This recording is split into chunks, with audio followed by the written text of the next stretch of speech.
কেন যাবো?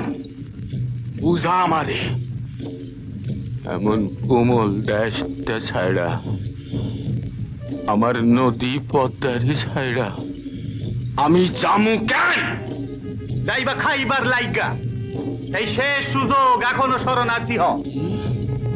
শরণার্থী? বাস্তুহারা শরণার্থী নাম দিছে কাগজের বাবুরা।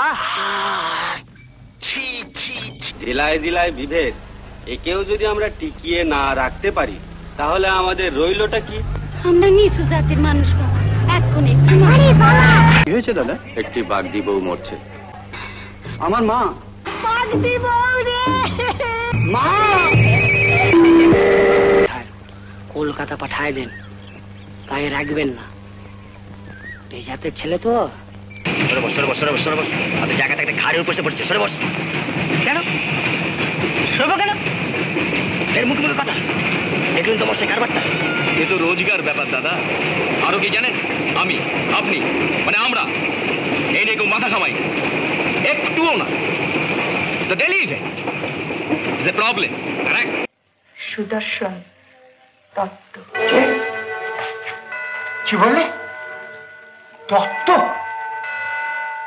ব্রাহ্মণের মেয়ে হয়ে তুই কে? অথয় চিরটা কল হেরে এসেছিস তোরা। অপমান করলে সুইসাইড করেছিস, গায়ে পেচ্ছাপ করলে চুপ করে বসে থেকেছিস, জ্যান্ত পুড়িয়ে দিলে জাস্ট পুড়ে গেছিস চুপচাপ।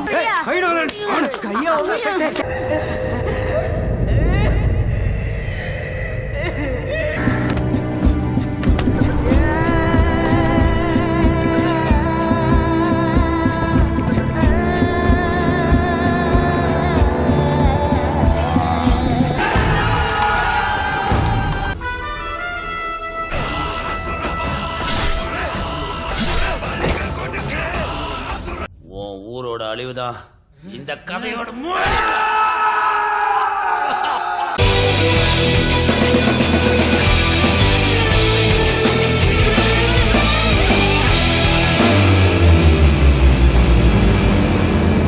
আমার কাছে না ব্যাপারটা অনেক ক্লিয়ার। সেটা হচ্ছে আম্বেদকর যখন কনস্টিটিউশন অফ ইন্ডিয়া তৈরি করলেন, লিখলেন, কনস্টিটিউশন অফ ইন্ডিয়া জিনিসটা কি, ভারতের সংবিধান জিনিসটা, সেই জিনিসটাকে আমরা এতটা প্রেশাস কেন মনে করি, এবং সংবিধানের উপর আক্রমণ কেন আমাদের মনে হয় সেটা একটা সাংঘাতিক জিনিস। সংবিধানটা না, ভারতের সংবিধানটা একটা খুব ইম্পর্টেন্ট পিস অফ চিন্তাভাবনার একটা আড়ক। আমি ব্যাপারটা বোঝাবার চেষ্টা করছি যে সংবিধানটা যখন তৈরি হয়েছিল তখন যেটা তৈরি হয়েছিল সেটা হচ্ছে একটা সম্ভাব্য ভারতবর্ষ, যে সম্ভাব্য ভারতবর্ষের দিকে আমরা এগোবো, এবং সেই সম্ভাব্য ভারতবর্ষটা একটা আধুনিক ভারতবর্ষ, যে আধুনিক ভারতবর্ষে যে সদর্থে আধুনিক, অর্থাৎ যেখানে জাতপাত ইত্যাদি থাকবে না ইত্যাদি করে একটা সদর্থে, এই যে আমরা বলি না যে গণতান্ত্রিক একটা দেশ, গণতন্ত্র মানেটা কি, এই যে গণতান্ত্রিক দেশ কীরকম হবে সেটাই তো আমাদের একটা সংবিধান একটা এনভিশন করেছিল। অর্থাৎ সংবিধানে কি আছে আমি সেটা একটু বোঝাবার চেষ্টা করি, যে সংবিধানে আছে যে এই ভারতবর্ষের দিকে আমরা এগোবো, তার মানে এই ভারতবর্ষে আমরা এখনো নেই, আমরা এখনো এই ভারতবর্ষে নেই, আমরা ওইটা হচ্ছে আমাদের একটা গন্তব্য। হয়তো আমরা এমন একটা ভারতবর্ষে এখন বসবাস করছি যেখানে এই গন্তব্যটাই মিনিংলেস করে দেওয়া হয়েছে, ঠিক আছে? অর্থাৎ আমি যদি আজকে একটা এরকম মনে করি যে আমি তোমাদের এই কাস্ট বেস সিনেমা নিয়ে আরেকটা, মানে এগুলো নিয়ে আমিও খুব সঠিক লোক না কথা বলার জন্য, মানে আমি খুবই কমনসেন্সিক্যাল কথা বলবো, এই নিয়ে পড়াশোনা করছেন যারা তারা হয়তো অন্য ভিন্নভাবে বলতে পারেন আর কি, আরও নুয়ান্সভাবে বলতে পারেন। কিন্তু এই মুহূর্তে দেখবে দক্ষিণ ভারতে কিছু কিছু ছবি হচ্ছে যেখানে কাস্ট পলিটিক্সটা অ্যাড্রেসড হচ্ছে, হ্যাঁ অ্যাড্রেসড হচ্ছে। সেখানকার একটা প্রবলেম বলে আমার মনে হয়, যেটা আমি কাস্ট অ্যান্ড সিনেমা নিয়ে যারা কথা বলেন তাদের কাছে এই প্রশ্নটা রাখতে চাই, তারা কীভাবে উত্তর দেবে সেটা শুনতেও চাই, হয়তো সেখান থেকে আমার শেখার অনেক কিছু আছে। যে সেই ছবিগুলো পপুলার ছবির ধরনেই হয়, এবং সেটা আমার মনে হয় খুব ইম্পর্টেন্ট। জনপ্রিয় ছবির মোড়টাকে ছাড়া উচিত না, কিন্তু আবার এই প্যারাডক্সটা তার মধ্যেও আছে, 2-3খানা প্যারাডক্স আছে। এক নম্বর প্যারাডক্স হচ্ছে যে এই পপুলার সিনেমা পুঁজি নির্ভরশীল সিনেমা, মানে সেই ছবিও বেশ কয়েকশো কোটির হয়ে ওঠে আর কি। সেই ছবির মধ্যে এমন স্পেকটাকল তৈরি হয় যেগুলো বেশ মানে দামি আর কি, মানে অতএব এটা তার মানে সেই ছবি যদি একদম লোয়ার কাস্ট সিনেমা হয় তাহলে সেই ছবিগুলোকে বানাতে গেলে একটা লোয়ার কাস্ট পুঁজি প্রয়োজন। এটা একটা তার কন্ট্রাডিকশন।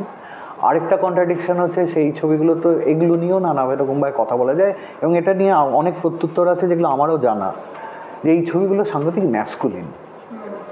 এটা হচ্ছে আরেকটা প্রবলেম। হ্যাঁ, এবার সেইখানে দলিত ম্যাসকুলিনিটি বলে আমাকে কাউন্টার লজিকও করা যেত। দলিত ভায়োলেন্স, দলিত ম্যাসকুলিনিটিকে আমি আপার কাস্ট ভায়োলেন্স এবং আপার কাস্ট ম্যাসকুলিনিটির একই সাথে আলোচনা করতে পারি না, ভিন্ন জিনিস। কিন্তু আমরা যেটা বলতে পারি যে দক্ষিণ ভারতে আমরা দেখছি যে তারা পপুলার সিনেমার মধ্যেই তারা ভিন্ন ভিন্ন ক্ষেত্র তৈরি করার চেষ্টা করছে। সেই জায়গাগুলো আমরা বাকি ভারতবর্ষে পাচ্ছি না। সেটা কি মানে দক্ষিণে যে ব্রাহ্মণ্যবাদ বিরোধী তার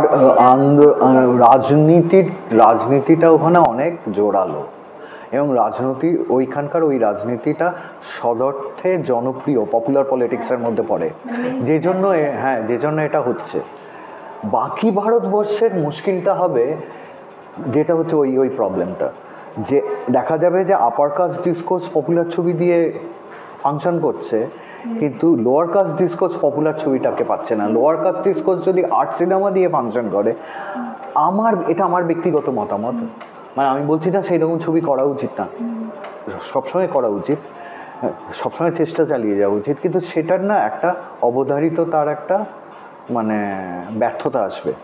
তার কারণটা হচ্ছে যে একটা ছবি, যে ছবিটা আসলে খুব মানে ছোট পরিসরে ফাংশন করে, সেই ছবিটা কখনোই তার উদ্দিষ্ট জনপ্রিয় রাজনৈতিক দিকটা পাবে না। ঠিক আছে, মানে আমাদের মতো লোকেদের মধ্যে সীমাবদ্ধ হয়ে থাকবে, কিন্তু তাও তো সেটা হোক, সেটা তো একটা ব্যাপার। দক্ষিণ ছাড়া বাংলা বলুন বা এমনকি বলিউডে এই আর্ট ফিল্মের জগৎটাও খুবই সীমিত হয়ে গেছে। ঋত্বিক ঘটকের সুবর্ণরেখায় অভিরামের যখন জানা যায় সেটা নিয়ে একটা একমাত্র ঋত্বিক ঘটক ছাড়া আমি তো খুব কম ফিল্ম মেকারকে দেখেছি যিনি হয়তো কাস্টের ব্যাপারটা সিরিয়াসলি নিয়েছেন। কিন্তু আমাদের পপুলার সিনেমাতেও একটা জায়গা ছিল, যেমন তুমি যদি উত্তম সুইটের ইন্দ্রাণী দেখো, ইন্দ্রাণীতে দেখবে একদম প্রথম আধ ঘন্টায় কাস্ট রিলেটেড একটা কনফ্লিক্ট আসবে, যে উত্তম কুমার লোয়ার কাস্ট, সুইতা সেন হচ্ছে আপার কাস্ট, ব্রাহ্মণ। কিন্তু ওখানে যে মজাটা যেটা হচ্ছে যে এই কাস্ট রিলেটেড কনফ্লিক্টটা, সেই কনফ্লিক্টটা আধ ঘন্টার মধ্যে রিজলভ হয়ে যায়। ঠিক আছে, অর্থাৎ সেখানে সেই জায়গাটাতেও ছিল যে একটা আধুনিক যুগল তারা এই প্রবলেমটাকে প্রবলেমই মনে করছেন না, তারা বেরিয়ে যাচ্ছেন। তারপর তারা ভিন্ন একটা প্রবলেমে গেছেন, যে জন্য ইন্দ্রাণী খুব ইম্পর্টেন্ট ছবি, কিন্তু সেটা নিয়ে এখন কথা বলছি না। আমার মনে হয় বাংলা ছবি বা অন্যান্য বাংলা ছবির মূলত দক্ষিণের তুলনায় যদি রাখি, এক হচ্ছে বাংলা ছবির পপুলার সিনেমা জিনিসটা দীর্ঘদিন ধরে একটা ক্রাইসিসে আছে, যে জন্য পপুলার সিনেমাটার মধ্যে নানা রকম ফের নেই, এক নম্বর পয়েন্ট যেটা হচ্ছে। দ্বিতীয় নম্বর পয়েন্টটা হচ্ছে বিকল্প সিনেমা তার জমি হারিয়েছে আস্তে আস্তে। তুমি যেটা একটু আগে বলছিলে যে সেটা তো খুব জটিল একটা মানে ইতিহাস, সেটা তো কম করে বলা যায় না। মানে খুব সোজা সাপটা একদম বলে যদি দেওয়া যায়, যে সোজা সাপটা উত্তরগুলো সবসময় শুনতে একটু অদ্ভুত লাগতে পারে, কারণ নোয়ান্সড হচ্ছি না। কারণ আমার মনে হয় পশ্চিমবঙ্গের যে তথাকথিত আর্ট সিনেমার যারা প্র্যাকটিশনার, তারা একটা সময় তারা মানুষের কাছে যেতে চাননি। মানুষের কাছে যাওয়া, মানুষের মতো করে কথা বলা। আজকে তো আমার ধরো একদিক থেকে যদি আমি একটা ছবি দেখি যেটা হচ্ছে পথের পাঁচালী, আর একটা ছবি যদি দেখি যেটার নাম মেঘে ডাকা তারা বা সুবর্ণরেখা, সুবর্ণরেখাটা একটু জটিল, আমি মেঘে ডাকা তারা ধরলাম। এবার আমি যদি ধরি তোমার মৃণাল সেনের, ধরো তোমার ভুবন সোম বা কলকাতা 71, এই ছবিগুলো আমি বিশ্বাস করি না এমন ছবি যেগুলো সাধারণ লোক বুঝবে না। এবং ওখানে আরেকটা বড় জায়গা ছিল যেটা সাধারণ লোকদের নিয়েই ছবিগুলো। অতএব সাধারণ লোক হয়তো দেখো, সাধারণ লোক তো অভ্যস্ত নন যে তাদের জীবন নিয়ে ছবি দেখা, যে জন্য তারা সিনেমা দেখতে গিয়ে তারা অন্য কিছু একটা এক্সপেক্ট করে যান, গিয়ে নিজেদের জীবন দেখলে খুব একটা তাদের স্বস্তি লাগে না। কিন্তু তাদের যদি অভ্যেস হয়ে যায়, একটা পথের পাঁচালী, আমার মনে হয় পথের পাঁচালী প্রথমে যদি কেউ দেখতে আরম্ভ করেন, একজন সাধারণ একটা মানুষ, সে প্রথমে 15 মিনিট থেকে ভাববে এটা কী দেখছি, এখানে নায়ক নেই, নায়িকা নেই, প্রেম নেই, নাচ নেই, গান নেই। কিন্তু আধ ঘন্টার মধ্যে সে বুঝতে পেরে যাবে এটা কিন্তু তার জীবন নিয়ে গল্প বলা হচ্ছে, তখন সে কিন্তু পুরোটা দেখে ফেলবে। মেঘে ডাকা তারা নিয়েও তাই হবে। আমার ধারণা কলকাতা 71 নিয়েও তাই হবে, হ্যাঁ, ক্যালকাটা 71 নিয়ে। কিন্তু এই যে আমরা যদি একটু ভেবে দেখি যে গত 30-40 বছরে বাংলা, ফার্স্ট অফ অল বাংলায় আর্ট সিনেমা বা বিকল্প সিনেমা গত 30-40 বছর আছে বলে আমি ব্যক্তিগতভাবে মনে করি না। যদি থাকেও, সেটা কি এই জীবনটা নিয়ে কথা বলছে, সেটা একটা প্রশ্ন। অতএব এটা কোথাও তো একটা ঐতিহাসিকভাবে কিছু একটা ঘটেছে, যে জন্য ওটা হয় না। বাংলা সিনেমার আরও প্রবলেমটা হচ্ছে, বাংলা মূলধারার ছবিও তো খুবই কলকাতা কেন্দ্রিক এবং উচ্চ মধ্যবিত্ত কেন্দ্রিক, এমনকি নিম্ন মধ্যবিত্তও দেখা যায় না। হ্যাঁ, অতএব বাংলায় গ্রাম, আর গ্রাম হলেই সেই গ্রামটা একটা কেমন একটা হাফ ফ্যান্টাসি টাইপের গ্রাম, এমন একটা গ্রাম যেটা নাকি খুব শহরের চোখ দিয়ে দেখা গ্রাম, অর্থাৎ যে গ্রাম খুব আর্কেইক। গ্রাম তো আর্কেইক নয়, পশ্চিমবঙ্গের গ্রামের গত 30 বছর পশ্চিমবঙ্গ গ্রাম একদম মৌলিকভাবে পাল্টে গেছে। সেখানে রাজনীতির অবস্থান, সেখানে হিংসার অবস্থান, সেখানে সোশ্যাল মিডিয়ার অবস্থান, হোয়াটসঅ্যাপের অবস্থান ইত্যাদি। ওই গ্রাম আর ওই গ্রাম নেই, সেই গ্রাম দেখানো হয় না, তো সেই গ্রাম তো বাংলা সিনেমায় দেখানো হয় না, এই একটা মুশকিল। অতএব আমি কিন্তু বাংলা সিনেমায় একটা লোয়ার কাস্ট ছবি এক্সপেক্ট করার অনেক আগেও আমাদের আবার বুঝতে হবে যে মূলধারার ছবির বাইরে একটা ছবি হয়, সেটাকে আবার এস্টাবলিশ করতে হবে। তারপর তার মধ্যে বিভিন্ন, first of all political cinema জিনিসটাই তো চলে গেছে। এর মধ্যে একটা সিনেমা হয়েছিল যেটাতে খুব সরাসরিভাবে দলিত প্রশ্ন বাংলায় নিয়ে আসা হয়েছে, যেমন অথৈ। আপনার কি মনে হয়, এমনিতে তো ধরুন কথাবার্তা আপনি যেটা বললেন যে সম্পর্কের ক্ষেত্রে কাস্ট, ব্রাহ্মণের সাথে অন্য কাস্টের বিবাহ জনিত সমস্যা, এটুকু হয়তো কিছু কিছু ছবিতে আগেও আসে, কিন্তু তার বাইরে একদম দলিত যে জীবন বা দলিতদের যে অ্যাসারশন, তাদের যে আত্মপরিচয়, দেখো অথৈ একটা জিনিস ট্রাই করছে, সেটা খুব সাকসেসফুল হচ্ছে বলে আমার মনে হয় না। প্রথমত যেটা হচ্ছে যে এই বিষয়টা, এই কাস্ট ইত্যাদি বিষয়গুলো স্রেফ এক ধরনের কন্টেন্ট হলে হবে না। কারণ আমাদের পথের পাঁচালী থেকে কলকাতা 71 অবধি বা ঋত্বিকের ছবি যদি বলি, তারা একটা ইম্পর্টেন্ট জিনিস করছে, সেটা হচ্ছে যে সমস্ত গল্প একই আঙ্গিকে বলা যায় না, আঙ্গিক পাল্টায়। অথৈয়ের মুশকিলটা হয়তো, কিন্তু অথৈ একটা প্রচেষ্টাকে কখনো আমরা ফেলে দিতে পারি না। প্রচেষ্টা হয়তো আপাতভাবে ব্যর্থ হতেও পারে, কিন্তু প্রচেষ্টাগুলো করতে করতে করতে করতে যেতে হয়। হ্যাঁ, অথৈয়ের মুশকিলটা যেটা হচ্ছে যে অথৈ চাইছে একটা ভিন্ন রাজনীতির কথা, কিন্তু একটা পপুলার মোডে বলা, যে পপুলারটার মধ্যে হাজারো প্রবলেম আছে। এখনকার পপুলার জিনিসটা এতটা পলিটিক্যাল হয়ে গেছে না, এবং যেটা নিয়ে আমরা এর আগে এখনকার বুঝতে হবে যে এক ধরনের টক্সিক ম্যাসকুলিনিটি তো এক ধরনের পপুলার সিনেমার প্রায় প্রধান অবলম্বন হয়ে দাঁড়িয়েছে, অথই তো সেটাই তো ধরে। হ্যাঁ, অথই তো সেটা, এবং সেখান থেকে অথই খুব ব্লিক ছবি হয়ে যায়। হ্যাঁ, মনে হয় যেন এই গোটা জিনিসটা এতটা, মানে আমার ইদানিং মানে এক ধরনের ছবিতে ডার্কনেস আর ব্লিকনেস নিয়ে আমার আস্তে আস্তে একটু অসুবিধা হতে আরম্ভ করেছে। কারণ আমি যখন কোনো একটা গল্প বলতে গিয়ে শেষে বলে দিই যে আসলে ব্যাপার স্যাপার খুব ডার্ক, খুব ব্লিক, মনে রাখতে হবে সেটা কিন্তু তোমার কর্পোরেট ক্যাপিটালিজমও চাইছে।